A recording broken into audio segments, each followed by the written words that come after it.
যীশু তাহাদিগকে কহিলেন, ঈশ্বর যদি তোমাদের পিতা হইতেন, তবে তোমরা আমাকে প্রেম করিতে, কেননা আমি ঈশ্বর হইতে বাহির হইয়া আসিয়াছি।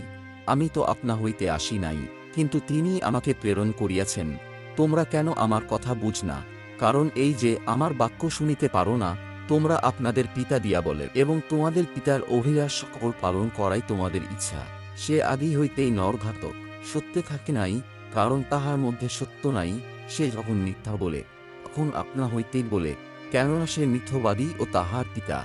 কিন্তু আমি সত্য বলি, তাই তোমরা আমাকে বিশ্বাস করো না। তোমাদের মধ্যে কে আমাকে পাপী বলিয়া প্রমাণ করিতে পারে? যদি আমি সত্য বলি, তবে তোমরা কেন আমাকে বিশ্বাস করো না?